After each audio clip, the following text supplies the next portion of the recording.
Assalamualaikum, selamat malam semua. Bismillahirrahmanirrahim. Rabbi shrah li sadri wa yassir li amri wahlul 'uqdatam min lisani yafqahu qawli.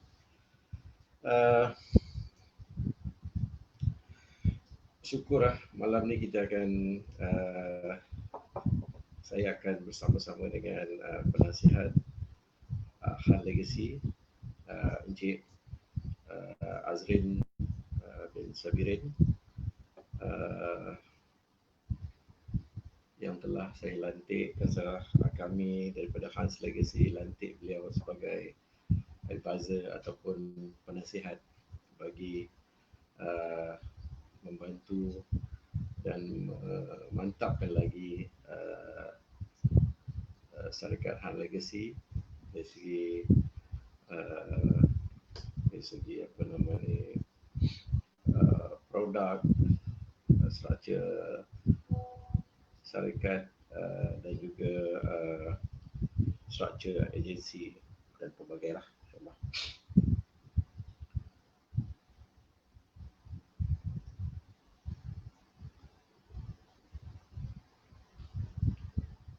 Jadi syukur Cik Azrin dah tak sabar, tapi saya tak tahu mungkin lagi Cik Azrin dah ada bersama-sama dah.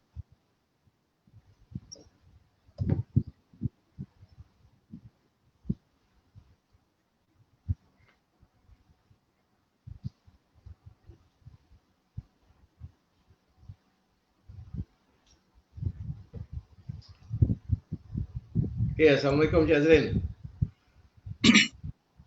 Waalaikumsalam warahmatullahi wabarakatuh. Ya, Alhamdulillah. Apa khabar? Sehat, Alhamdulillah. Baju oren malam ni ya? Baju oren ni nak bagi ngam dengan dinding. So, dinding belakang tu warna coklat. Alhamdulillah, sihat. Dah makan, dah dinner dah?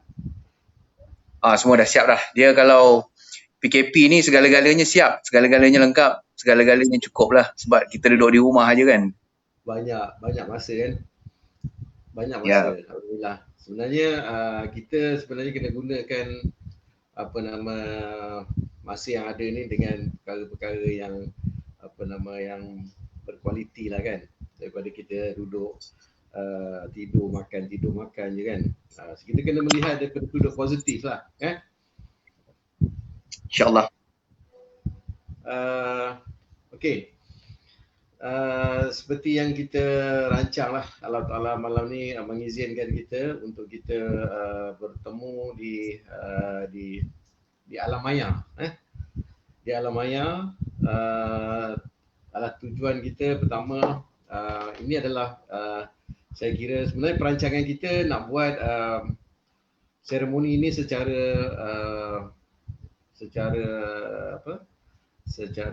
real, tetapi disebabkan oleh keadaan ni terpaksa kita menggunakan metod ni untuk bersiaran. Jadi seperti yang kita tahu sekarang ni, saya kira lah dekat Malaysia ni berkenaan dengan harta pusaka ni, dia punya masalah agak kritikal juga, betul lah. Pasal 70 bilion bagi saya bukan jumlah yang sikit. Betul tak Jazid? Sebenarnya isu pusaka ni bukan isu yang barulah. Isu ni dah berpuluh tahun lah sebenarnya. Even sebelum saya menceburkan diri dalam industri ni sendiri pun isu ni dah lama timbul. Sebab saya ceburi industri ni pada tahun 2004 secara rasmi. Tapi sebelum tu pun adalah pengalaman setahun dua yang dapat saya belajar daripada kawan-kawan saya peguam, belajar daripada rakan-rakan kongsi saya. Sebab isu pusaka ni macam saya cakap bukan satu perkara yang baru. Ianya perkara yang memang menjadi trauma bagi masyarakat Islam di Malaysia khususnya.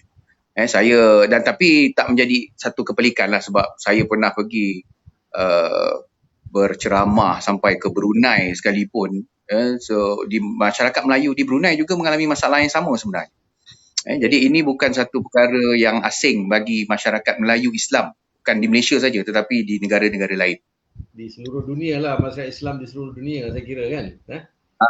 Sebab bila kita tengok sebenarnya pada pengalaman saya, isu ini bukan masalah orang Islam secara umum, tetapi secara khusus orang Islam di Malaysia ataupun orang Melayu di Malaysia. Dan mana-mana ada orang Melayu lah, senang cerita, masyarakat Melayu lah. Sebab orang kita penuh dengan tanggapan bahawa pusaka ni bukan sesuatu yang patut difikirkan sekarang. Pusaka ni patut dipikirkan bila kita dah umur 55, dah dapat keluar EPF, baru kita nak kena cerita pasal nak rancang harta. Sebab masa tu baru kita nampak harta kita apa. Bila dah keluar, dah umur, dah cecah umur 55 tu, baru kita nampak harta kita, baru kita rasa, barulah aku boleh merancang. Itu pun kalau dia dah start merancang. Dia berfikir untuk merancang. Tapi kalau dia fikir kata, 55 muda lagi ni. Kan, tarikh apa ni, tempoh pencen pun dah dilanjutkan sampai ke 60 sekarang. So lepas 60 lah baru fikir. Kalau umur panjang. Jadi sebenarnya tak semestinya umur tua kan. Once kita ada harta, kita dah kena mula merancang, betul tak? Betul. Itu satu benda yang kita kalah dengan dengan kaum lain di Malaysia, terutamanya kaum bukan Islam. Kaum bukan Islam dah terror bab-bab merancang ni, even sebelum mereka mula mengumpul harta pun mereka dah start merancang. Tetapi bagi kita, kita ada isu-isu macam tak boleh nak buat apa lagi, aku belum ada harta. Ataupun kalau yang dah tua tu cakap, tak apalah, besok anak-anak aku yang pandai-pandai ni, besok pandailah dia orang buat. Bila aku dah mati, besok dia orang akan uruskan lah. So yang bagi yang baru meninggal pula, tak boleh nak urus lagi sebab kubur merah. Kalau dah tanam kat tanah merah, macam mana nak tukar warnanya? Memang sentiasa merah lah sampai bila-bila kan. Jadi ini benda-benda yang menghantui orang kita lah. Betul tak kalau saya katakan begini, masyarakat Melayu ni khususnya dia hidup dengan mitos, maksudnya dengan budaya atau kepercayaan dari segi pusaka ni, bukan berbanding dari segi hukum dan juga perundangan. Boleh tak kita katakan begitu? Dia nak kata mitos tu bukan mitos. Sebenarnya ianya adalah tanggapan yang diturunkan daripada nenek moyang kita sendiri. Sebab dalam syarak, kalau kita bercakap tentang pusaka dalam syarak, ada 3 tuntutan yang wajib disegerakan selepas kematian. Yang pertama ialah ke bumi, kedua bayar hutang, ketiga agih harta pusaka. Tapi di Malaysia yang kita utamakan satu je, iaitu ke bumi. Ke bumi ni memang berebut-rebut lah orang nak pergi tengok ziarah, nak menziarah kematian. Tetapi bab hutang, yang ini kalau sesiapa arwah ada berhutang dengan siapa-siapa, the only way kita tahu yang dia berhutang ialah kalau dia masih hidup, dia ada declare dengan anak-anak dia ataupun dengan pasangan dia yang dia ada hutang ataupun ada orang hutang dengan dia. Kalau dia tak declare, maka anak beranak dia semua, family dia, waris-waris dia semua tak tahu siapa berhutang dengan berapa banyak dia hutang. Dan yang ketiga, agih harta pusaka. Dan agih harta pusaka ni sebenarnya yang ramai orang delay, ramai orang tangguh kerana apa? Tak boleh cerita pusaka, nak hormat si mati. Bila cakap hormat si mati ni yang saya selalu tanya, di mana dalil dalam Quran ataupun hadis yang mengatakan bahawa melewatkan ataupun menangguh pusaka ni menghormati si mati? Di mana dalilnya? Tak ada.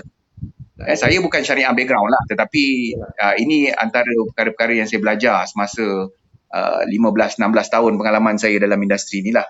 Sebab itu pasal pusaka ni orang Melayu kita memang trauma. Trauma ni bukan sebab dia tak nak uruskan, dan orang tua pula ataupun sebagai ibu bapa pula, bila anak cuba educate dia bahawa abah kena mula merancang, dia dok ingat anak dia nak rebut harta dia masa hidup.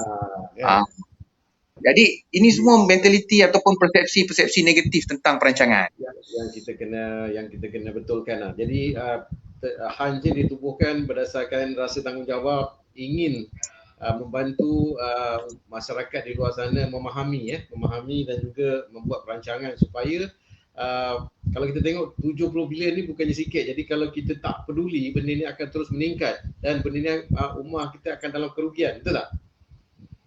Secara langsungnya ialah sebab 70 bilion tu kalau dapat dimanfaatkan semula oleh waris-waris, dia akan jadi satu manfaat yang sangat besar.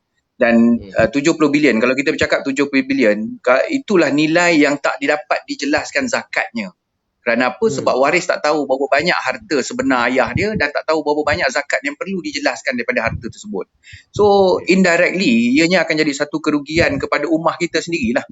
Sebab 70% tu bukan 70 bilion tu bukan kata 100% orang Melayu Islam punya. Tetapi majority saya boleh katakan mungkin 60 atau 70% adalah hak milik orang Melayu Islam kita di Malaysia. Okey, jadi sebenarnya pada malam ni kita nak minta, kita ada buat apa nama ni, siapa yang siapa yang share, kita minta semua yang pendengar dalam FB Live ni hari ni share kepada 10 grup, ya. Share kepada 10 grup, tuan boleh share kepada 10 grup, dan selepas dah share hashtag Hans Legacy, tulis typekan hashtag Hans Legacy. Share kepada 10 grup. Siapa yang dah share kepada 10 grup, tulis di situ hashtag Han Legacy. So siapa yang pemenang yang ke-10, nama yang ke-10 yang saya panggil, dia akan kita kena PM saya, kita akan bagi hadiah cash. Kita akan transfer hadiah cash. Ada 3 pemenang malam ni, untuk kita nak banyakkan. Duk rumah pun dapat cash itulah. Kita tapi tak adalah banyak, bolehlah beli sayur kan. Okey. Jadi kalau kita tengok kat sini 70 bilion kan. Okey.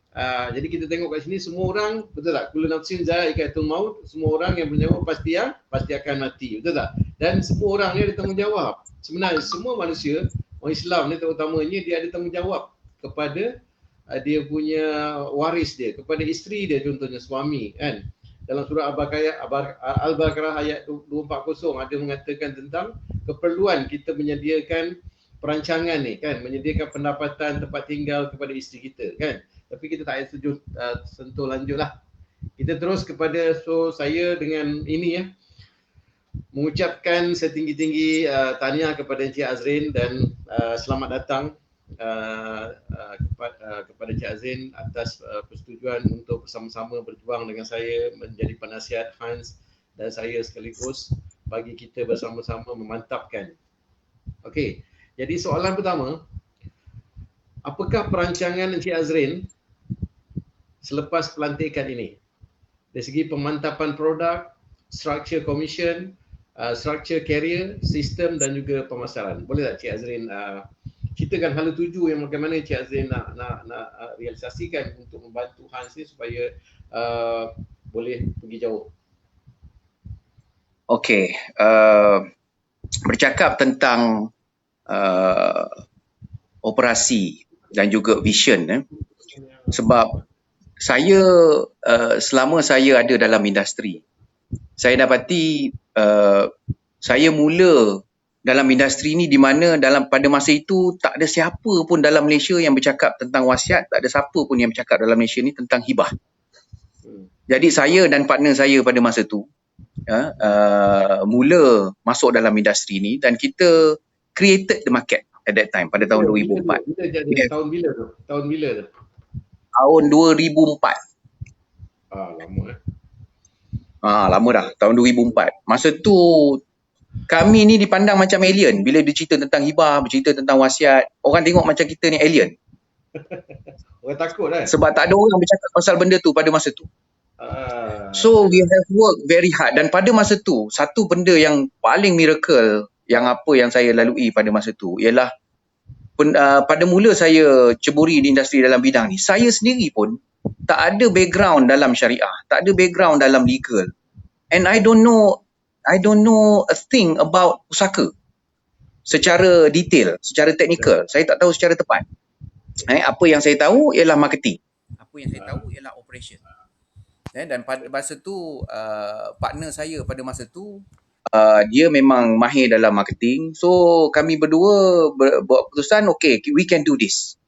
Sebab apa? Sebab saya cakap never mind, saya boleh handle operation dan dia boleh handle marketing. Sebab he's very good in marketing and I respected him for that. Dan saya memang sangat mengagungi dia disebabkan kemahiran dia dalam marketing. Jadi Alhamdulillah pada tahun 2004 kami tubuhkan WhatsApp Shop dan kita pada tahun 2007, tak silap saya 2007 saya menubuhkan syarikat tu. bersama partner saya pada masa tu. Pada tahun 2007 kita pernah ada sampai satu tahap kita pernah ada ejen ataupun perunding yang begitu ramai. Sebab pada masa tu kita memikirkan bahawa we need an army. Kita perlukan tentera, bala tentera untuk bercerita pada orang ramai tentang kepentingan perancangan ni. Jadi kita perlu ada struktur pemasaran yang hebat, struktur agensi yang hebat, yang boleh dapat membuatkan perunding-perunding kita ataupun ejen-ejen kita boleh stay dalam industri ni. Dan alhamdulillah selepas 15 tahun syarikat pun berkembang pesat, syarikat pun berkembang dan berkembang sangat besar. Dan hari ini syarikat itu memang dikagumi ramai, alhamdulillah, disebabkan branding dia, disebabkan kehebatan company itu mendapatkan kes-kes dan sebagainya, menyelesaikan kes-kes yang hebat-hebat dan diterajui oleh orang yang hebat. Tapi pada masa ini saya buat keputusan untuk cuba mencari platform yang berbeza. Kerana apa? Sebab saya punya passionate ialah untuk membantu orang Islam kita. Membantu orang Islam kita. Itu saya punya passionate. Dan pada masa itu juga syarikat yang saya tubuhkan pada masa itu bersama partner saya dapat memberi manfaat yang banyak kepada ahli keluarga masing-masing.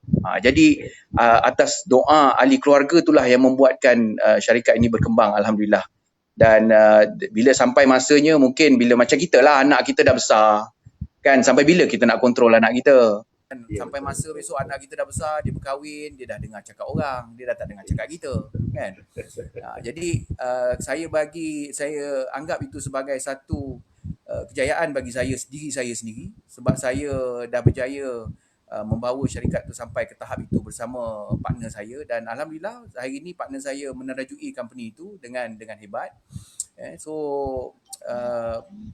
Dan bagi saya pula, kenapa saya berminat untuk bekerjasama ataupun untuk menyumbang kepada Hans Legacy? Kerana saya tengok Hans Legacy, situasi Hans Legacy ni hampir 99.99% seperti mana saya mula menceburi diri dalam industri ni dulu. Jadi itu yang buat saya sangat berminat dengan Hans Legacy. Sebab saya suka share apa yang saya buat sebelum ini dalam pengalaman saya. Apa yang saya buat dari sudut operasinya, sudut marketingnya, dari sudut produk dan sebagainya, saya minat. Saya nak share benda tu. Sebab saya rasa ada banyak lagi idea-idea baru yang saya belum sempat untuk laksanakan ataupun yang mungkin saya simpan sebab saya PKP dah lama. Saya bukan baru ni je PKP daripada 15 bulan tu lagi. Saya PKP daripada bulan 6 tahun lepas dah. So dah setahun dah saya PKP dalam industri ni. Jadi saya rasa saya punya PKP untuk industri ni dah tamat, dah setahun. Jadi saya rasa ini masanya untuk saya contribute back kepada komuniti, kepada masyarakat Islam kita khususnya. Dan terutamanya kepada mereka-mereka ataupun sahabat-sahabat Islam kita yang berminat untuk menceburi diri dalam industri ni. Sebab the market, kalau bercakap tentang pasaran ni sangat besar. Tersangat-sangat besar. Tersangat besar ni sampai kata kalau satu kek tu yang sangat besar tu, kalau adanya Hans Legacy, mungkin secubit aja daripada kek yang 1 kilo tu, mungkin secubit aja portion Hans Legacy. Yang lain tu mungkin perlu dikongsi dengan syarikat-syarikat yang besar yang kita memang tak mampu pun nak lawan pun. Syarikat-syarikat yang hebat, syarikat-syarikat amanah ni semua ni. Dan saya percaya Hans Legacy punya visi ialah bukan untuk bersaing dengan syarikat-syarikat gergasi ni. Tetapi sebenarnya kita nak bagi peluang kepada orang kita cara ataupun produk yang berbeza, cara pemasaran yang mungkin berbeza.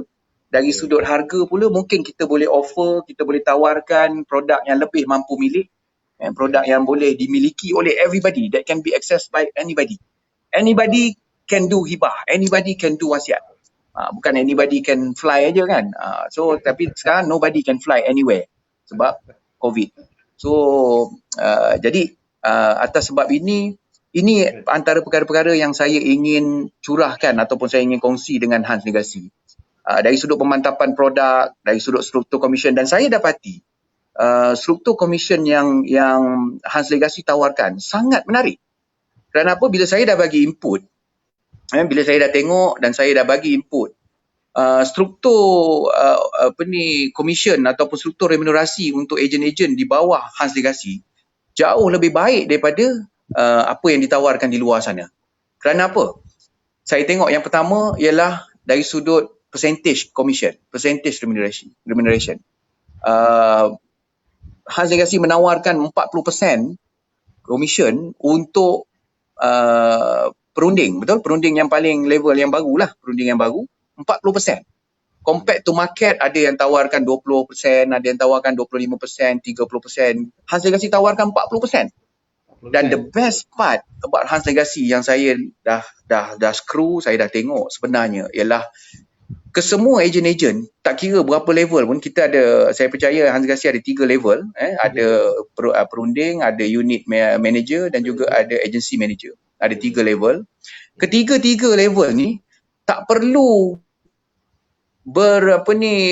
tak perlu terlibat secara langsung dengan operasi penyediaan dokumen. Maksudnya tak perlu nak kena key in dalam sistem, tak perlu nak kena upload itu, upload ini, nak kena send through sistem lah, apa benda semua ni yang akan memakan masa perunding-perunding.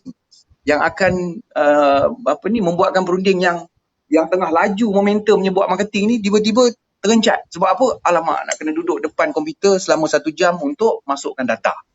Jadi saya punya vision, Azhar, ialah macam mana kita nak mudahkan perunding-perunding kita ni, ejen-ejen kita ni yang boleh fokus hanya kepada pemasaran. Mereka tak perlu involve dengan operasi. Sebab bila orang marketing ni, saya tahulah orang marketing sebab saya pun buat marketing juga kan sebelum ni. So bila kita tengah buat marketing tapi lepas tu kita kena balik bila kita dah buat sale, kita dah closing mungkin 10-15 ribu. Bila kita balik tu, kita nak kena spend 1 jam, 2 jam depan komputer untuk upload sebagainya, untuk masukkan dokumen dan sebagainya. Itu akan buatkan seorang marketer ni rasa alamak, lecehnya aku buat nak key in semua ni kan. Alangkah bagusnya kalau aku kena ada seorang assistant yang boleh tolong key in. Dan untuk ada assistant pula kita kena ada cost. Dan saya punya intention ialah kita tak nak perunding-perunding kita sampai kena ada PA untuk nak key in, untuk nak submit sale. Sedangkan perkara tu boleh dibuat secara terus dengan HQ.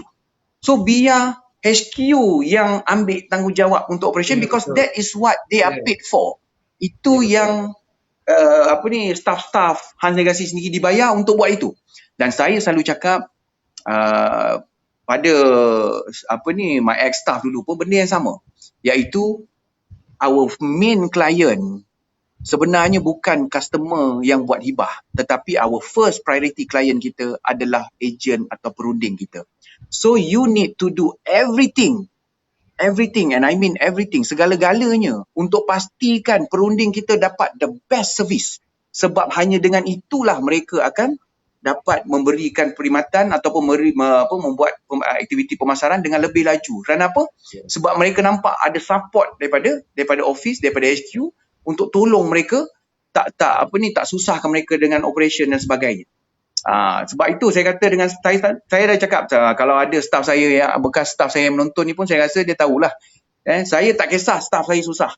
Bukan tak kisah, maksud saya dia kata, Azrin, ini leceh lah nanti macam ni, why don't kita suruh agent yang buat macam ni, dia orang key in silap kita kena, dia orang key in silap kita kena. So actually benda tu boleh diselesaikan dengan cara macam mana? Mindset, iaitu mindset staff pun kena ada attitude bahawa pelanggan dia yang paling utama adalah perunding ataupun agent, bukan customer tu. Customer tu sendiri adalah priority yang kedua, jatuh pada priority kedua. So itu dari sudut struktur commission dan juga dari sudut struktur career. Sebab, dan imagine kalau kita ada 3 level, tetapi ketiga-tiga level ni hanya fokus kepada marketing. Mereka tak perlu fokus kepada operation. You just imagine 3 level of marketing buat pemasaran macam mana hebat. InsyaAllah kita akan boleh pergi lebih hebat insyaAllah. Jadi saya open kepada public, siapa-siapa yang menonton ni, siapa yang berminat untuk tahu tentang struktur pemasaran yang hebat ni, insyaAllah nanti boleh dapatkan maklumat daripada Hans Legacy sendiri directly. Kemudian dari sudut pemantapan produk, saya tengok produk-produk Hans Legacy pun sebenarnya dah hampir 70% komprehensif, maksudnya semua dah ada.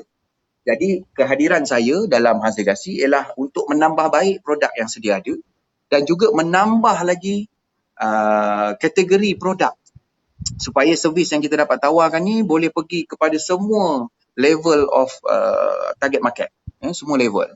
Jadi kita boleh pergi kepada dari kita punya target market tu akan jadi lebih besar, insyaAllah. Kemudian sistem pemasaran kita dari sudut penceramah, dan saya pun sebelum sesi malam ni, pada sesi sebelum-sebelum ni saya pernah juga bermesyuarat dengan leader-leader dalam Hans Legasi, dan Alhamdulillah saya dapati leader-leader dalam Hans Legasi ni sangat hebat kerana apa? Mempunyai networking yang sangat bagus. Dan saya pun ada cakap juga dengan perunding-perunding ataupun ejen-ejen Hans Legasi, benda yang sama yang saya cakap dengan perunding-perunding saya sebelum ni, iaitu kalau kita nak kaya, ini bukan industri yang akan buat kita kaya, tetapi ini industri yang akan buat kita dihormati kerana ilmu kita, dan juga pelanggan-pelanggan kita akan anggap kita sebagai rakan mereka, bukannya sebagai ejen yang jual polisi. Jadi itu perbezaan bila kita ada ilmu fiqh mawarid ni. Jadi itu antara planning ataupun antara perancangan yang saya sedang rancang, dan ada some of it kita dah execute dah, kita dah laksanakan pun. Sebab Alhamdulillah ada hikmah di sebalik tempoh PKP ni. Tempoh PKP ni kita banyak boleh buat groundwork, kita banyak boleh buat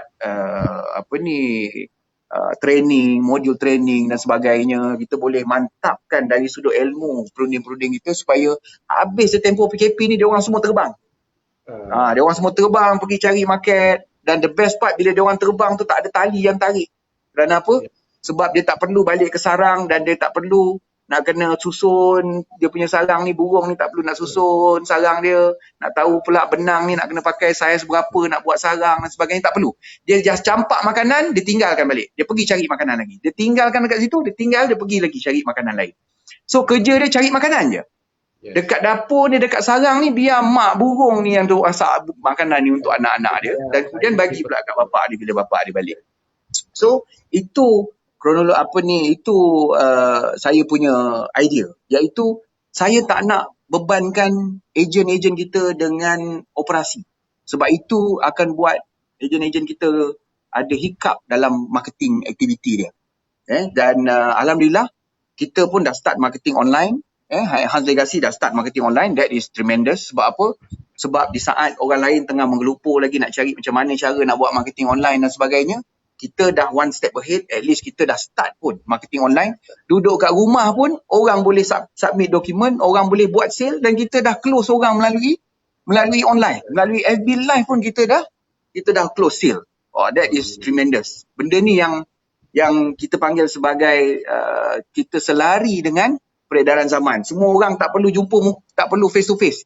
Sebab kalau face to face banyak kuman yang masuk antara satu sama lain kan. Ini kita dapat juga face to face, tapi tak perlu ada kuman yang berhijrah dari badan orang ni kepada badan orang ni. Jadi ini evolusi dalam marketing yang saya percaya akan memberi impak yang sangat besar kepada aktiviti pemasaran Hans Legasi, insyaAllah. Terima kasih banyak. Haus pula, saya minum sikit lah.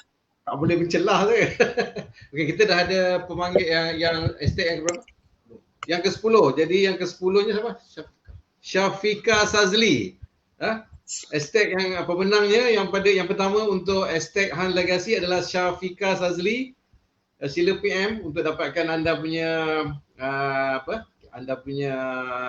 ganjaran. Untuk yang seterusnya kena share lagi. Estate yang kedua adalah estate wasiat hibah. Estate wasiat hibah. Tuan-tuan, estate wasiat hibah. Okey. Satu benda tadi, komisen yang kita bayar hingga 40%. Satu lagi, kita lupa Zari nak bagi tahu, mungkin dia orang nak dengar. Kita ada overriding 3 layer 5%. Sayang, can you get my earphone? Kita ada overriding. Overriding untuk 3 layer. Kan, tak perlu jadi manager untuk dapat overriding. Sewaktu jadi perunding pun ada overriding untuk 3 layer di bawah kita, di bawah anda. 15%. Itu penambahan. Maknanya kat sini kalau kita nampak, kita bukan sekadar naik tangga, tapi sebenarnya kita naik lift juga. Kita naik lift juga. Okey. Kenapa ni? Please. Okey.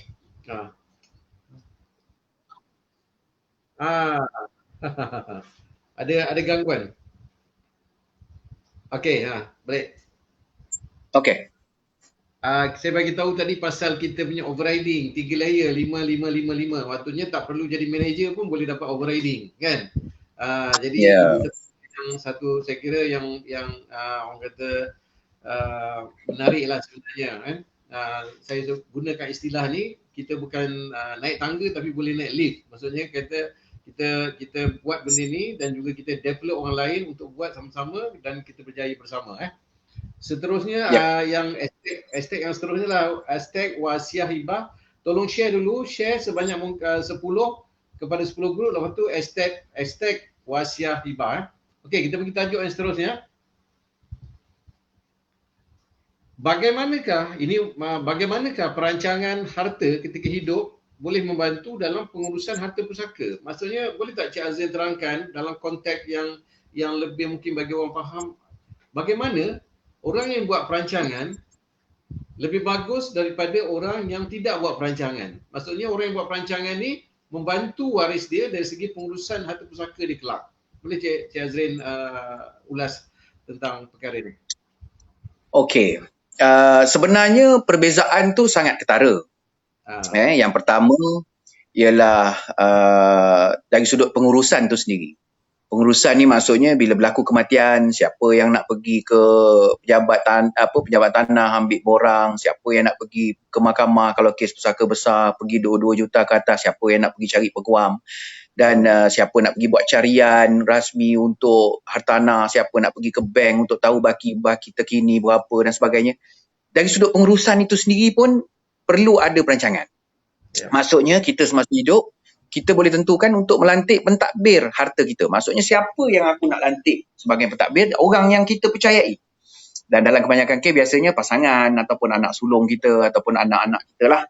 Dan kalau tak ada siapa yang kita percaya, lantiklah seorang siapa, kawan-kawan ke, tak kisah. Tak ada limitation pun. Dan dalam undang-undang tidak ada memperuntukkan bahawa pentadbir ataupun wasi yang perlu dilantik mestilah bahawa kita punya bloodline ke, kita punya waris ke, tak ada. Tak ada peruntukan tu. Maknanya kita boleh lantik sesiapa saja yang kita percaya.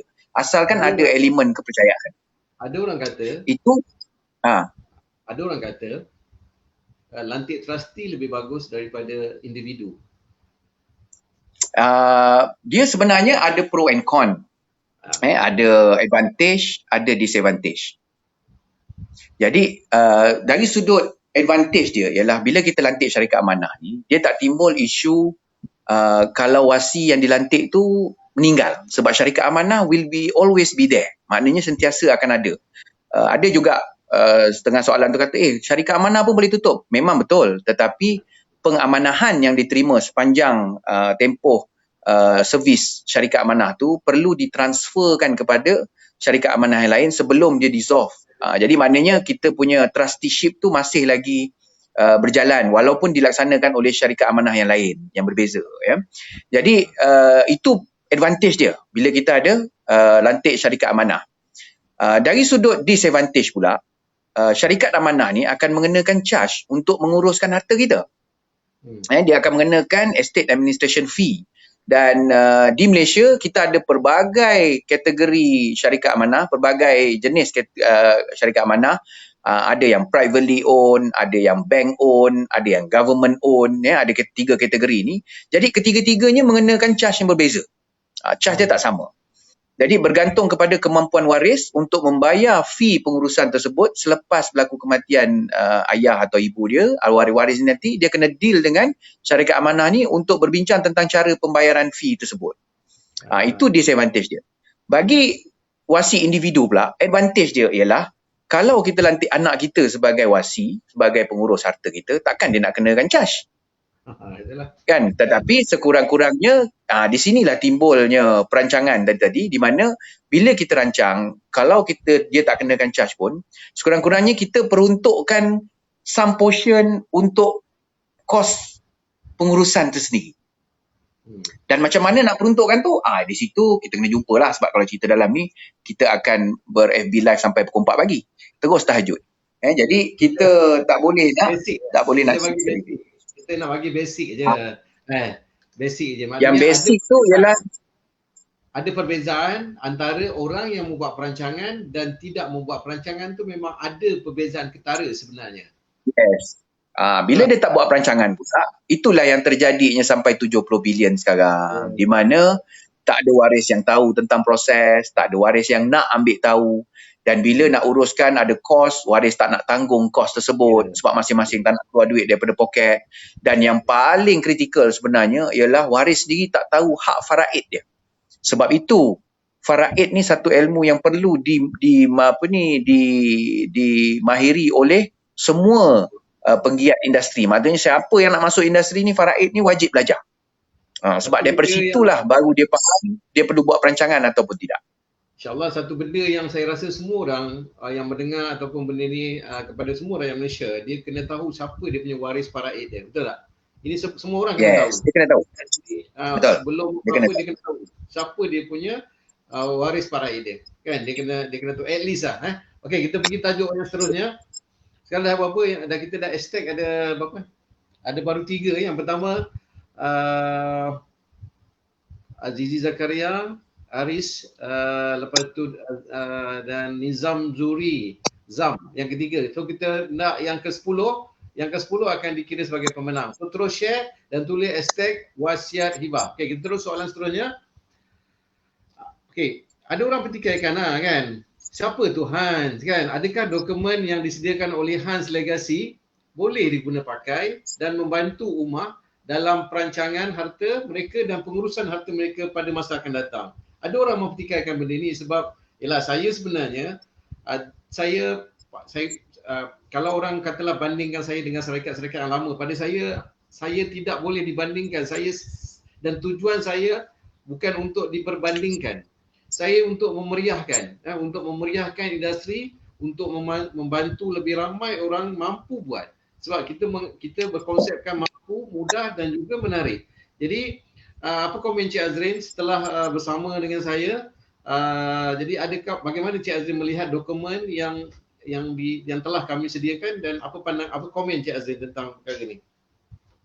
Okey, secara jujur bila saya review dokumen-dokumen yang disediakan oleh Hans, sebenarnya dari sudut asas dokumen tersebut sebenarnya sudah sempurna dari sudut asas dia.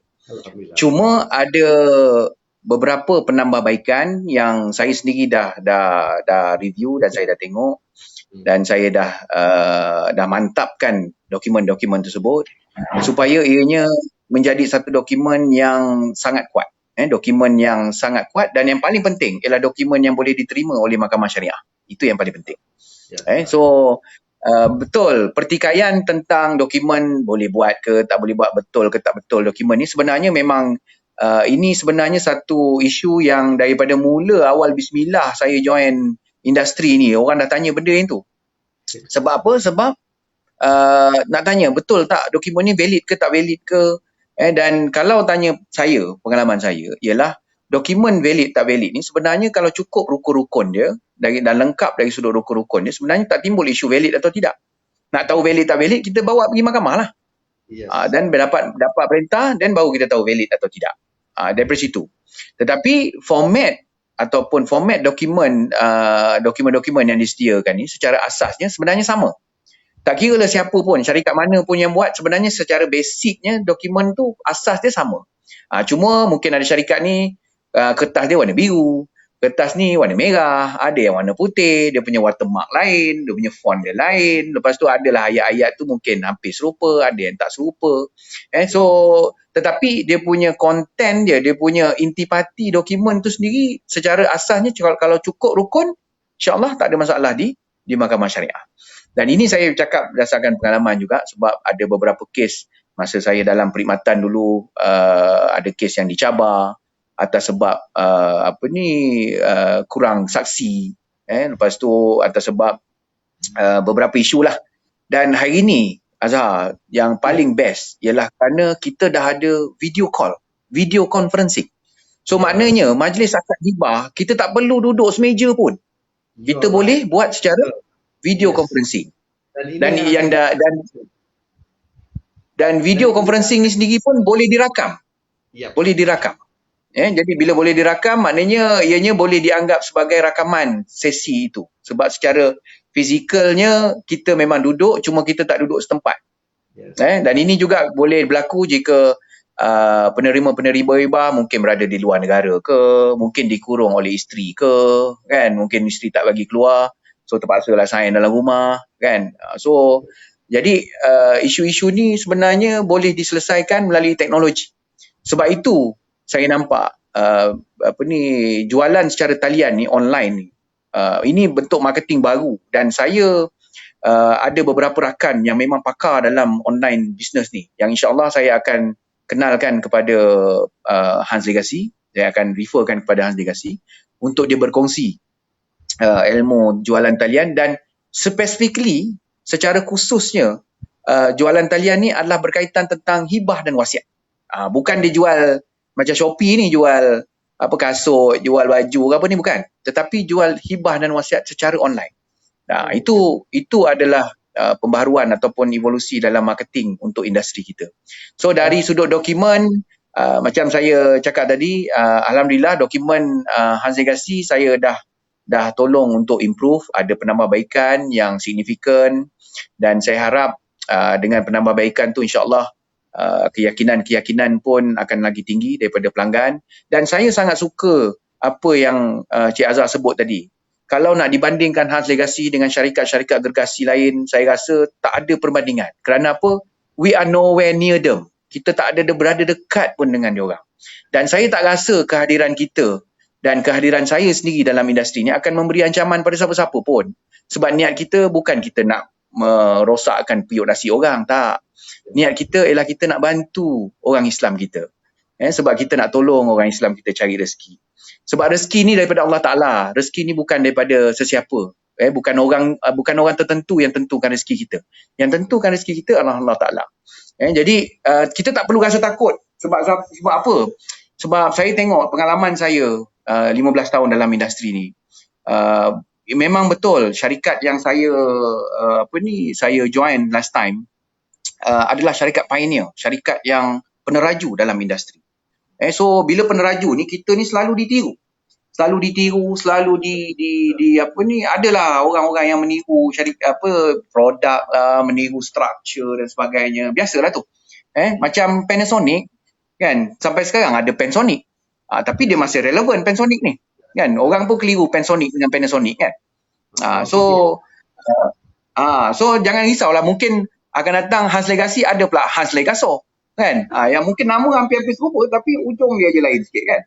Jadi pada saya market ataupun pasaran di Malaysia ni sebenarnya sangat besar. Betul. Jadi kita tak perlu takut. Kita tak perlu takut dengan kewujudan company-company kecil macam Hans Legacy ni. Kita tak perlu takut. Sebab apa? Kewujudan tu sikit pun tak memberi ancaman kepada siapa-siapa pun.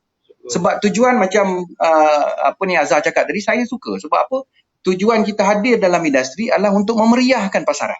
Supaya orang lebih ada banyak pilihan, dan macam saya cakap tadi, kita ada strength kita, mungkin kita boleh tawarkan kekuatan kita dari sudut harga, mampu milik, orang boleh buat dengan kita. Kan? Dan mungkin dengan kehadiran saya sendiri, mungkin siapa-siapa yang kenal saya, mungkin juga boleh join sama siapa-siapa yang dulu pernah kenal saya. Saya ni tak adalah famous sangat. Kan? Tapi adalah kawan-kawan tu. Kalau buat open house tu memang ramailah kawan-kawan saya datang. Sampai tak cukup lah nak bagi orang makan kan.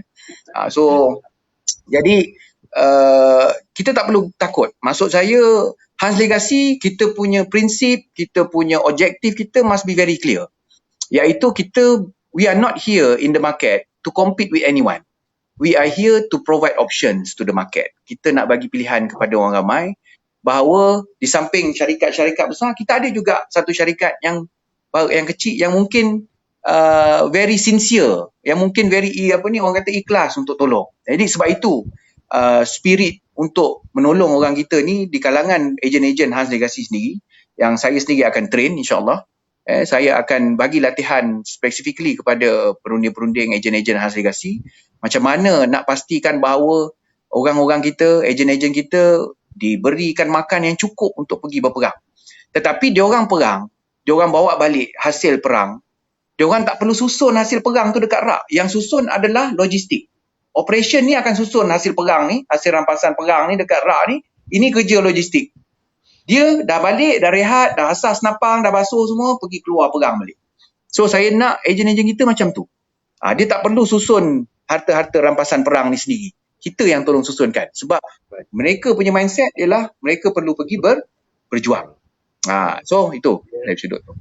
Ada orang komen saya, gelas saya besar lah. Memang gelas saya besar pun sebab saya kuat minum.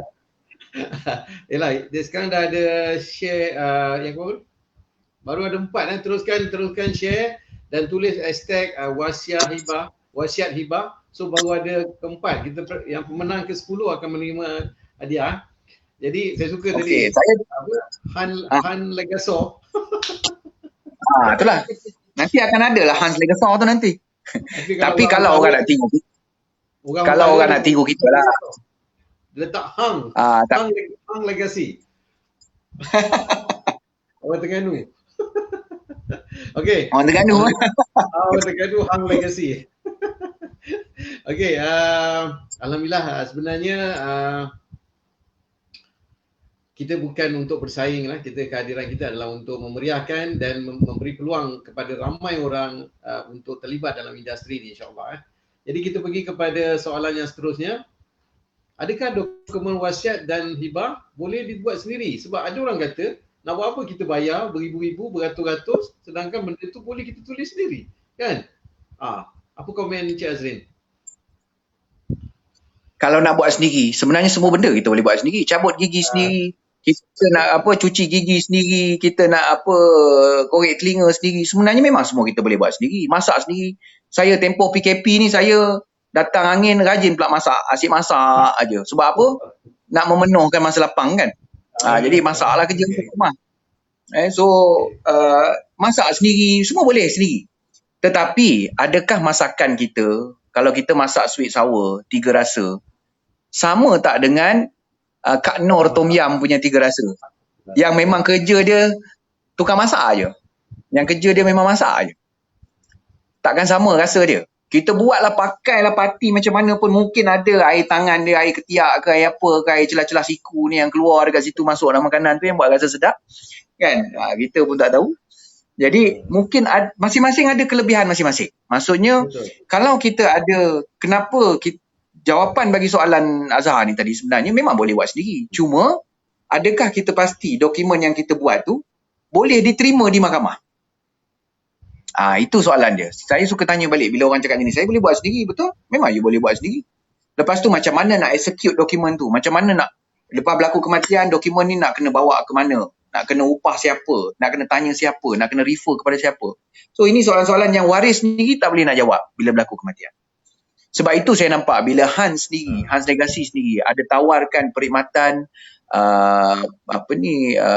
penjelasan tentang pusaka selepas kematian, sesi consultation dengan waris-waris selepas kematian. Itu sangat manfaat. Itu sangat besar kesan dia. Sebab apa? Di saat itulah waris-waris sebenarnya memang memerlukan somebody untuk guide waris-waris ni. Untuk bagi panduan. Siapa nak bawa ke mana dan sebagainya. Sebab itu tak timbul isu kita kena lantik syarikat amanah ke ataupun syarikat-syarikat besar ke sebagai wasi. Sebab yang paling penting sebenarnya ialah hala tuju waris-waris ni selepas kematian tu siapa yang nak bawa. Maksudnya servis ataupun perkhidmatan yang kita perlu utamakan. Jadi kat situ saya nampak bila Hans sendiri dalam struktur memang ada perkhidmatan tu dan saya sangat happy. Sebab apa? Sebab sebenarnya itulah ultimatum dalam bisnes ni. Saya sendiri dah buat servis tu sebelum-sebelum ni untuk pelanggan-pelanggan saya. Bila berlaku kematian, saya pergi jumpa anak-anak dia, jumpa isteri dia yang meninggal. Biasa klien saya ni semua pun lelaki lah. Lelaki pendek umur. Kan? Kalau ikut jangka hayat, lelaki pendek umur. Ni yang kena COVID pun ramai lelaki je. Perempuan baru berapa orang daripada 40-50 orang yang meninggal kan. Lelaki ni risiko tinggi. Kan? Jadi sebab tu saya pun suka nasihatkan dengan kawan-kawan saya lah, jokingly.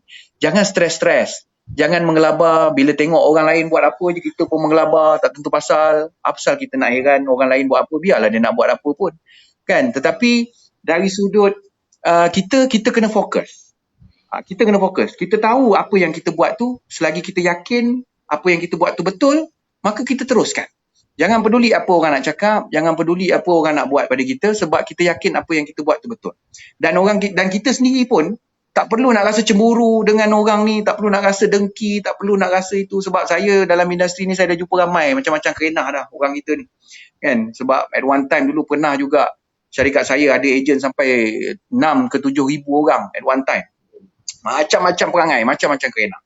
Sebab itu bila kita dah sampai level sekarang, pada saya sebenarnya berbalik kepada nawaitu kita.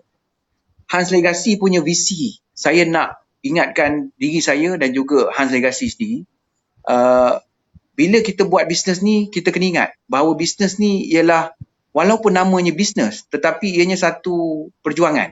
Perjuangan untuk tolong orang kita. Tetapi landasan tu kena tepat. Kalau landasan tu ditukar selepas 10 tahun, Hans Legacy mungkin akan datang. Hans Legacy pun berkembang, mana tahu rezeki Allah Ta'ala nak bagi Hans Legacy besar. Dah jadi satu syarikat yang gergasi juga pada masa tu. Kena ingat bahawa kita tak boleh melupakan siapa yang membangunkan Hans Legacy daripada mula. Siapa dia? Iaitu Tuan Azhar dan anak dia Shah. Itu yang kita kena ingat. So benefit should go more kepada siapa yang memulakan dan siapa yang menggiatkan Hans Legacy. Itu yang saya ingin pesan. Jadi berbalik pada soalan ni, sebenarnya jawapan dia itulah dia. Siapa-siapa pun boleh, semua benda kita boleh buat sendiri, tapi belum tentu yang kita buat tu sedap ataupun belum tentu yang kita buat tu tepat. Itu jawapan dia. Dia doktor pun sebenarnya kalau dia sakit dia tak boleh rawat diri dia sendiri, betul kan? Doktor pun ada yang kecil manis, macam mana? Doktor pun ada yang kena COVID. Macam mana? Ada yang doktor meninggal kena COVID. Dia tak boleh rawat diri dia. Ejen takaful ataupun ejen insurans, dia tak boleh beli untuk diri dia sendiri. Dia kena ada ejen. Kenapa dia kena ada ejen? Sebab bila dia jadi ejen, bila dia mati siapa nak claim untuk dia? Kan? Jadi dia kena beli dengan ejen. Betul tak? Betul. Beli untuk diri sendiri, tapi dia mati siapa nak claim? Kan? Jadi dia kena beli, dia kena ada ejen lain. Macam tu juga. Walaupun kita tahu, tapi mungkin benda kita tak semahir, betul tak? Semahir tukang masak dari Tom Yam tu memang kerja dia hari-hari masak. Dia dah jadi habit dia kan. Okey, seterusnya apakah banyak lagi ke soalan? Dengan harga dengan ada dua. Okey, dua lagi. Okey. Apakah pandangan Cik Azrin dengan harga yang dikenakan oleh Hans Legacy untuk menyediakan dokumen bagi perancangan harta mereka? Apa pandangan harga yang Cik Azrin dah tengok lah? Saya dah tengok struktur produk, struktur harga produk Hans Legacy. Saya punya pendapat, harga ni dia kena ada dua kesan ataupun dua angle, dua sudut yang kita kena fikirkan. Yang pertama ialah macam mana kita nak pastikan harga yang kita tetapkan ni can be accessible. Maksudnya boleh diterima ataupun harga mampu milik oleh sesiapa saja. Itu yang pertama. Tapi satu lagi angle yang kita kena fikir ialah macam mana pula harga ni dapat memberi income ataupun pendapatan yang konsisten kepada ejen-ejen kita. Dapat memberi source of income. Jadi boleh dijadikan sumber pendapatan kepada ejen-ejen kita. So dua ni kena jive. Dua ni kena selari. Dia tak boleh charge, kalau kita charge mahal sangat, dia akan jadi beban kepada pelanggan. Tetapi ejen untung. Ejen dapat komisen banyak. Betul. Ejen seronok. So company pun seronok sebab charge banyak. So company pula kan nanti adalah yang charge macam-macam pula kan. So tapi saya tengok strata Hans Legacy very transparent. Maksudnya kita awal-awal kita dah beritahu apa kos kita dan sebagainya. So kita tolak siap-siap dan lepas tu baru kita mudarabah. Jadi pendapat saya tentang charge yang dikenakan oleh Hans Legacy, setakat ni saya tengok memang harga yang sangat mampu milik. Sangat mampu milik ni maksudnya sesiapa pun boleh beli. Sesiapa pun boleh buat. Sesiapa pun boleh bayar. Dan ini dibuktikan dengan cara macam mana? Dengan cara apa yang Cik Azhar dah buktikan pada saya, iaitu harga ni bila kita blast dekat online, baru-baru ni kita buat online marketing, ramai yang subscribe. tanpa dengar penjelasan. Tak dengar penjelasan pun lagi. Orang just dengar harga je. Orang dengar harga je sebab apa? Sebab di luar sana, di pasaran, sebenarnya charge untuk hibah, sebenarnya tidak ada agensi ataupun tidak ada akta yang menetapkan berapa charge hibah perlu dikenakan kepada pelanggan. Jadi, di luar sana, syarikat-syarikat lain yang menawarkan perkhidmatan hibah ni boleh mengenakan charge ribuan ringgit. Ada yang sampai RM70,000, ada yang sampai RM50,000, ada yang sampai RM100,000. So dari sudut pelanggan ni rasa walaupun dari sudut benefit mungkin disebabkan package tertentu, dia punya benefit tu memang betul setimpal dengan charge yang dikenakan. Tetapi the fact that pelanggan ni perlu bayar amount ni sekarang, untuk pastikan dokumen ni selesai, diuruskan dengan sempurna dan sebagainya, kita provide option kepada pasaran. Instead of you bayar the whole amount sekarang, why don't you allocate the amount later? Tak perlu pun ambil amount tu sekarang. So, it will be cheaper kepada pelanggan. Dan pelanggan pun rasa, tak apalah, tak payah bayar banyak hari ni. Tapi sekurang-kurangnya aku mati besok, anak aku yang nak uruskan hibah ni, dia tahu dia dah ada peruntukan yang khas untuk uruskan. Jadi, dia tak perlu guna duit dia. Jadi, ini antara perkara-perkara yang saya ambil berat ataupun yang saya pertimbangkan dalam package package harga Hans Legacy. Sebab apa? Kita cuba bagi perkhidmatan semurah mungkin tanpa kita menanggung kerugian, tanpa Hans Legacy sendiri menanggung kerugian, tetapi pada masa yang sama kita nak bagi pendapatan yang steady, pendapatan yang tetap ataupun yang hampir tetap kepada ejen-ejen kita supaya mereka boleh konsisten buat. Dan saya tertarik dengan perbualan saya dengan salah seorang Hans Legacy punya ejen, which is very influential person, dan saya tak sangka Hans Legacy pun ada ejen yang orang kata sepower dia lah. Dia ni memang power lah. Dan saya kagum. Kerana apa? Even though dia seorang yang dikenali ramai, dia seorang yang berpengaruh, tetapi he's very humble. Dia sangat rendah diri. Even dengan saya pun dia sangat rendah diri. So sebab walaupun ilmu dia sebenarnya jauh lagi hebat daripada saya. Ini yang membuatkan bila kita rasa kita ada ilmu, kita hebat. Sebenarnya tak. Ada ramai lagi orang di luar sana yang lebih hebat daripada kita. So jangan lupa diri. Jangan ingat kita ni power sangat sampai orang lain tak boleh nak lawan kita. No. Akan ada orang yang akan lawan kita one day, insyaAllah. Jadi dan saya kagum kerana apa? Sebab dia cakap dengan saya, dia kata kenapa dia join Hans Legacy. Dan satu jawapan yang saya suka bila dia cakap, ialah saya tanya dia kenapa Datuk tak join, alamak cakap Datuk pula, dah terlepas lah, kantoi lah kan. Apa ni? So saya tanya dia, kenapa tuan tak join syarikat-syarikat lain yang menawarkan komisen yang lebih banyak, package yang lebih komprehensif, package yang lebih mahal, di mana tuan boleh dapat komisen yang lebih banyak. Jawapan dia senang je. I don't do this for money. Itu jawapan dia. I do this because I nak tolong ramai orang. Dan saya nampak melalui Hans Legacy, saya memang boleh tolong ramai orang sebab charge yang dikenakan di Hans Legacy sebenarnya sangat accessible, sangat mampu milik. Sebab itu dia join Hans Legacy. Dan saya kagum sebab networking dia, Masya Allah, sangat hebat. So, insyaAllah. Sebab itu saya kata, ejen-ejen Hans Legacy pun sebenarnya bukan sebarangan orang juga. Dan insyaAllah, dengan pengalaman yang saya ada, pengalaman sebagai, tak adalah sebagai siapa-siapa, sebagai CEO ke, saya tak naklah cakap pengalaman saya sebagai CEO. CEO ni pangkat dunia je tuan. So, bila kita mati besok tak ada dekat batu nisan kita tulis CEO Azrin Sabirin, tak ada. Orang kenal kita lain. Orang kenal kita dengan nama kita. Even Allah Ta'ala pun kenal kita dengan nama kita. Jadi, dengan pengalaman saya yang ada, tak banyaklah, sikit aja.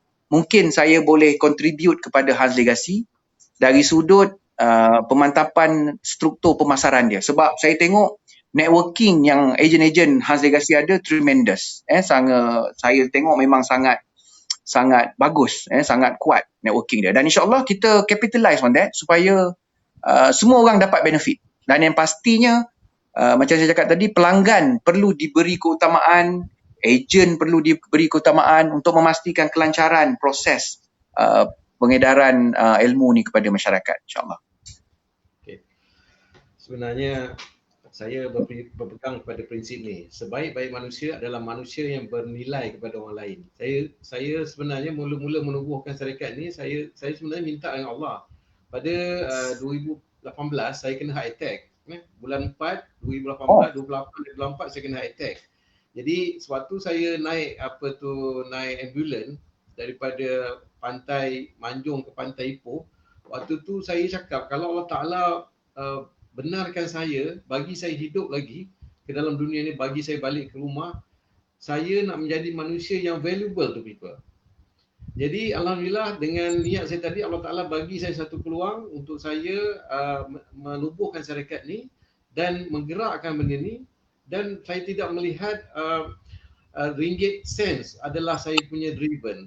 Yang as long saya boleh bayar, saya punya staff boleh bayar kita punya cost dan kita kongsikan bersama, dan yang paling penting pelanggan dapat buat tu makin meningkat. Kalau kita tengok sekarang market capture baru 5%, mungkin dengan kehadiran Hans ni boleh menjadi 10%. Alhamdulillah. Jadi saya telah berjaya menjadikan diri saya valuable. InsyaAllah itu saya punya pegang lah. Okay. Seterusnya, soalan yang terakhir. Soalan yang terakhir. Terakhir. Okey, kita tengok dulu yang share tadi dah yang apa? Okey, dah yang ke-10 Anak saya tukang kira. Jadi yang ke-10 adalah Azizi Zakaria. Oi, boleh buat. Okey. Boleh PM saya untuk anda punya hadiah. Okey, kita terus kepada dapat duit lauk. Okey, share yang ketiga adalah share sebanyak yang mungkin kepada 10 guru, #Azrin Sabirin. Azrin Sabirin Sabirin. Okey. #Azrin Sabirin, share 10 grup, lepas tu #Azrin Sabirin. Okey. Soalan yang seterusnya, apakah harapan? Yang terakhir yang last. Apakah harapan Cik Azrin tentang Hans Legacy dan kesedaran rakyat Malaysia tentang perancangan harta ini? Okey, bila bercakap tentang harapan ni, orang kita memang sangat suka menaruh harapan. So, bila bercakap tentang harapan ni, sebenarnya bagi diri saya lah, secara peribadi. Setelah 15 tahun, 16 tahun saya berkecimpung dalam industri ni, dan saya nampak perubahan dari sudut penerimaan masyarakat tentang perkataan hibah, tentang perkataan wasiat. Saya nampak perubahan penerimaan dan kewujudan Hans Legacy pada tahun 2020 ni secara official lah. Sebenarnya Hans Legacy daripada tahun lepas kan. Tetapi secara rasminya pada tahun ini, sebenarnya kewujudan Hans Legacy adalah tepat pada masanya. Kenapa saya kata tepat pada masanya? Sebab selama saya buat kerja ni, selama 15 tahun, saya banyak kali terantuk. Terantuk kiri, benjol, terantuk kanan, benjol sini, macam-macam benjol dan sebagainya. So, sebab apa? Sebab kita banyak melakukan kesilapan try and error. Maksudnya kita banyak melakukan proses try and error. Dari sudut marketing, dari sudut operation, dari sudut dokumen dan sebagainya. Jadi, saya katakan tepat pada masanya kerana Hans Legacy pada tahun 2020 ni, Encik Azhar tak perlu nak terantuk kat mana-mana. Kenapa? Sebab saya akan pegang kepala Encik Azhar ni, ikut aja lane ni mana yang perlu diikut. Tak perlu nak toleh kiri, tak perlu nak toleh kanan. Tak payah nak benjol kiri, tak payah nak benjol kanan. Jangan buat kesilapan apa yang saya buat. Sebab dalam hidup pun, saya percaya saya sendiri, secara jujur, saya sendiri pun dah banyak melakukan kesilapan dalam hidup. Tetapi, saya percaya satu benda. Kenapa saya ditemukan dengan Cik Azhar? Dalam keadaan kita tak kenal pun. Cik Azhar pun tak kenal saya pun sebelum ni. Mungkin pernah dengar nama, tapi tak pernah kenal secara peribadi siapa. Tapi, bila hari Cik Azhar datang ke rumah saya, pada hari Jumaat, masa tu saya ingat lagi. Hari Jumaat, tarikh saya tak ingat lah. Tapi pada hari Jumaat, dan atas sebab Cik Azhar datang tu lah, tiba-tiba Hans Legacy jadi famous dekat rumah saya. Yang saya pun tak sangka kehadiran Cik Azhar ke rumah saya telah membuatkan Hans Legacy famous. Tetapi pada saya, sekiranya kehadiran saya di Hans Legacy dapat memberikan opportunity, dapat memberikan peluang kepada orang ramai untuk mengenali Hans Legacy, InsyaAllah saya cuma nakkan saham saya sikit je. Bukan saham syarikat ya. Sebab saya tak ada apa-apa, saham syarikat semua tak ada dah. Kan? Jadi jadi kehadiran saya tu sekurang-kurangnya dapat memberi impact yang positif kepada Hans Legacy. Itu kehadiran saya. Macam Azhar cakap tadi, siapa Hans Legacy ni, orang tak kenal pun tahun lepas kan. Tiba-tiba tahun ni semua orang bercakap nama Hans Legacy. Dan jangan terkejut lah, nanti ada Hans Legaso, Hans Legasu, semua ada kan. Jadi akan datang insyaAllah. Pada saya, kita terima baik semua pelibatan masyarakat sebab industri ni sebenarnya the biggest advantage about this business ialah non-Muslim susah nak join. Kerana apa? Sebab this business is about spiritual. Dia tentang roh. Dia bukan tentang business 100%. Dia bukan dollar and cent. Sebab itu saya dalam perbincangan kita sebelum ni saya ada ingatkan Cik Azhar bahawa sekiranya Hans Legacy besar, jangan lupa daripada mana kita bermula. Daripada mana kita bermula, siapa yang sokong kita, siapa yang support kita, ejen-ejen kita ni semua ni, jangan lupakan mereka. Sebab mereka lah yang meletakkan Hans Legacy nanti akan datang, 10 tahun akan datang di level yang mana Hans Legacy akan berada nanti. Jadi sentiasa sumbang balik kepada ejen-ejen ni. Jangan nafikan hak mereka untuk menikmati manfaat daripada kejayaan syarikat. Ini ayat yang paling tepat lah. Maknanya jangan nafikan hak mereka untuk enjoy whatever benefit syarikat bila syarikat ni dah besar. Ini satu perkara yang saya suka ingatkan pada diri saya sendiri dan juga kepada Cik Azhar. Sebab itu saya kata saya pun ada banyak buat kesilapan dalam hidup. Cuma harapan saya ialah saya nak kehadiran saya dalam Hans Legacy dapat memberi impact yang positif kepada industri secara keseluruhan, secara amnya. Dan benda yang sama, saya pernah cakap juga, we don't have to be big to contribute. Kita tak perlu jadi syarikat gegasi yang besar gedabak untuk bagi sumbangan kepada masyarakat. Dan kita tak perlu berbangga dengan kejayaan-kejayaan kita ni, terlalu taksub dengan kejayaan kita sampai kita lupa bahawa di bawah sana ada orang-orang yang sentiasa menyokong kita. Daripada mula kita start sampailah sekarang. Jadi benda tu yang saya nak Hans Legacy terapkan dalam moral ataupun dalam visi dan juga misi syarikat. Dan saya percaya Dato' Awi sendiri minggu lepas dia yang masuk dalam AB Live ni, masa tu dekat beribu orang tengok kan. Saya punya tengok 67 orang aja kan. Tapi sebab saya pun baru hari ni buka akaun FB ni. Siapa yang kenal saya lama tahulah saya tak pernah ada akaun FB. Kan? So hari ni pun nak buka akaun FB pun menjajah-jajah ni, jenuh tanya butang mana, butang sini, nak tekan apa semua kan. Jadi alhamdulillah berjaya jugalah kita bercakap malam ni. Kan? Nanti kita live bertiga. Apa dia? Soon kita live bertiga. Saya insyaAllah. Saya pun dah lama tak jumpa dia. Sejak berkurung ni tak adalah jumpa dia. Itu hari lah jumpa masa konsert je lah kan. Sebab saya tolong uruskan konsert dia kan. Dan kesedaran rakyat Malaysia tentang perancangan harta ni alhamdulillah hari ni makin lama makin tinggi. Dan bila tengok makin tinggi tu, sebab itu saya kata kewujudan Hans Legacy ni sangat tepat. Sebab tepat pada masanya. Sebab sekarang ni awareness memang di tahap yang sangat memberansangkan. Especially dalam keadaan COVID sekarang ni. Anybody can die. Duduk kat rumah pun boleh mati dah. So this is critical. Sangat critical. Sebab itu saya percaya ada kes-kes tertentu yang kita jumpa dan saya memang kagum lah dengan Cik Azhar ni satu benda, iaitu iltizam dan juga your passionate tu. You dalam keadaan you sendiri pun mungkin ada yang tak tahu banyak, mungkin masih belajar dan sebagainya, tapi you initiate untuk join the industry sebab you want to be significant to the community. You nak jadi orang yang significant. Dan itu yang saya seronok nak join Hans Legacy ni. Sebab macam saya cakap, teringat masa 15 tahun yang lepas, keadaan diri saya sendiri pun dalam posisi Cik Azhar. Iaitu kita sendiri pun dalam keadaan apa nak buat ni. Benda ni nak buat, benda ni nak buat. Kita tak tahu nak buat itu. Kita belajar daripada orang dan sebagainya. Jumpa ramai tok guru yang dah contribute. Alhamdulillah. Ada seorang pun dah meninggal pun. Jadi ini antara perkara-perkara yang saya rasa sebagai platform ilmu. Ini saya nak ingatkan juga kepada Hans Legacy, jangan fikir ilmu kita tu hanya untuk kita. Betul, kita mungkin ada dokumen, kita mungkin hasilkan dokumen yang paling hebat yang orang lain tak boleh nak challenge. Dan kita nak protect benda tu supaya hanya untuk kita je sebab kita dah keluar modal untuk buat R&D dan sebagainya. Betul. Tetapi kena ingat itu juga adalah satu ilmu.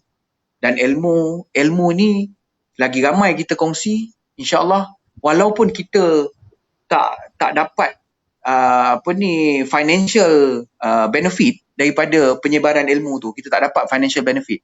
Tetapi Allah Taala takkan lupakan spiritual benefit kita, insya-Allah. So itulah harapan saya dengan Hans Legacy dan juga komen saya tentang kesedaran rakyat Malaysia tentang perancangan harta. Semangat tengah. Sebenarnya kita nak jadi hebat tak perlu hebat. Ada orang dia nak buat sesuatu dia tunggu dia pandai. Betul tak? Sampai bila pun kita tak pandai. Sampai bila pun kita tak akan pandai. Nak kena tunggu kita boleh, kita baru nak buat, memang tak boleh. Kita kena buat supaya kita boleh. Jadi saya punya pegangan adalah the more we give, the more we get. Maksudnya saya memang bermula dengan zero. Saya tak tahu benda ni, tetapi saya tahu apa yang saya nak. Yang saya nak adalah saya nak menyampaikan ilmu. Dan sepanjang 20 tahun saya terlibat dalam marketing takaful, sekali pun tak pernah saya dipanggil berceramah di masjid. Sekali pun tak pernah. Tetapi saya buat benda ni, orang panggil saya berceramah kat masjid. Saya nampak Allah Taala beri satu tempat yang istimewa. Jadi saya bayangkan semuanya bukan saya punya, semuanya Allah yang beri atas kemahuan kita nak tadi. Jadi Allah Taala tu segala-galanya. Bukan saya hebat, yang hebat Allah Ta'ala, tetapi saya nak Allah Ta'ala beri. Jadi kita kena minta dengan Allah Ta'ala lah. Betul tak? Jadi Alhamdulillah saya kira kita tengok pemenang. Pemenang baru ada Azrin, Encik Amin Baki yang pertama, Ikhwanul Syafiq yang kedua, Azizi Zakaria yang ketiga. So kita nak yang ke-10 Kita nak yang ke-10. Kalau tak ada kita akan stop. Rasanya kita tak boleh panjang-panjang kan, kita nanti orang jemu pula kan.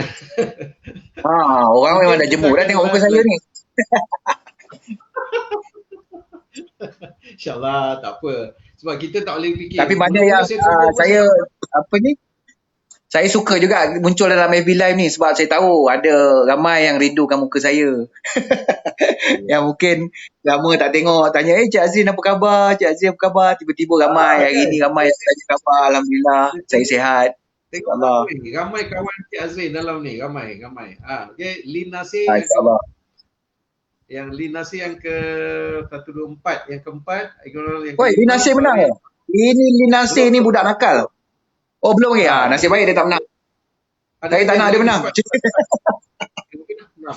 Yang ke-6 lagi 4 orang, lagi 4 pemenang, 4 share.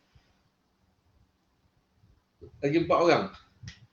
Saya dulu masa mula-mula buat pun Cik Azrin, saya tak pernah fikir syarikat lain sebenarnya, saya tak study pun. Saya tak study pun orang ni punya kekuatan, orang tu punya kelemahan, saya tak study. Sebab saya tahu saya bermula di Setiawan. Saya fikir kalau saya nak tolong orang Setiawan pun cukup makan. Betul tak?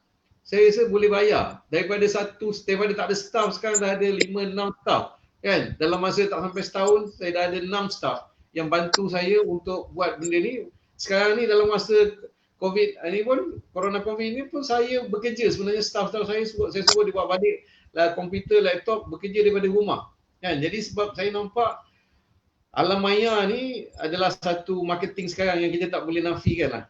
Jadi kita kena gunakan method ni untuk macam sekarang walaupun dalam keadaan PKP ni, saya rasa saya lagi sibuk. Saya lepas habis lagi sibuk. Di saat orang lain bangun, tidur, semayang, makan, tidur, semayang, makan, kita boleh sibuk kan. So that's a good sign lah. Betul tak? Awak that's a good sign. Awak pun sibuk juga sama kan, betul tak? Buat siapkan dokumen apa semua, betul kan? Sibuk kan? Kita tak rasa macam masa berjalan tak sedap. Kan? Alhamdulillah. Betul. Sebab syukurlah kan. Dah berapa? 7 lagi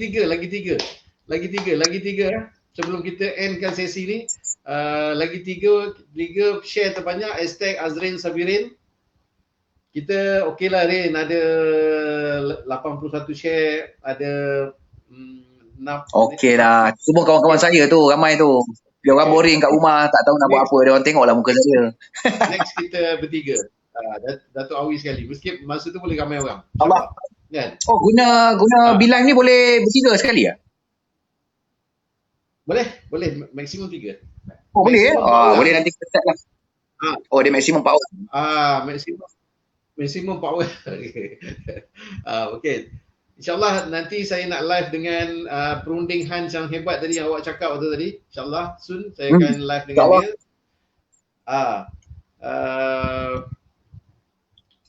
Syafika yang ke-8, Rozali yang ke-9, Liz Erlaisari yang ke-9. Okey, yang ke-10 siapa? Yang ke-10 pemenangnya. Saya nak tunggu ni cepat. Kita ada hadiah untuk beli sayur besok. Yang ke-10 okey, Liz Erlaisari, apalah kita bagilah kepada Liz Erlaisari ya. PM saya, nanti kita akan bagikan anda punya ganjaran. Ya. Okay. Itu bagus tu dia menang tu. Memang bagus tu dia menang. Tu kawan saya kat tu. Kenal lah. InsyaAllah aku kenal kot. Okey, alhamdulillah. Jadi itulah perkongsian saya dengan Encik Azrin. Kita punya penasihat dalam Hans Legacy. Saya syukur sangat kepada Allah Taala memberikan jalan untuk saya dapat berkenalan dengan dia. Memang saya tak pernah dengar nama dia lah. Saya mungkin sekali pernah dengar, tapi saya memang tak pernah peduli pun kan. Tapi apabila saya dapat peluang, dapat saluran untuk berjumpa dengan dia, alhamdulillah Cik Azrin ajak datang rumah. Betul hari Jumaat. Sebulan sudah yang lepas lah. 2 bulan sudah. Dan kita mulakan kita punya sesi discussion kan. Lepas tu berapa kali kita jumpa, alhamdulillah sehinggalah hari ini. Itulah rezeki Allah ataupun perancangan Allah tu kita tak tahu. Untuk apa yang kita buat je sebagai manusia. We do the best, the rest we leave it to God. Betul tak? Kita tak payah fikir-fikir result dia, kita serahkan kepada Allah. Yang penting kita sebagai hamba, sebagai kita buat aja. Okey, InsyaAllah. Akhir kata daripada saya, terima kasih banyak-banyak kerana sudi bersama-sama dengan saya untuk bersama-sama dengan saya membantu menyebarkan ilmu ni supaya ramai orang terlibat dan ramai orang akan dapat mampu buat dengan harga yang mampu, mudah dan menarik. Menarik itu tak cerita lagi, kita baru cerita mampu, mudah. Menarik itu tak cerita lagi. So next kita cerita pasal menarik. Okey, Cik Azrin. InsyaAllah. Terima kasih banyak. Assalamualaikum. Waalaikumsalam warahmatullahi wabarakatuh.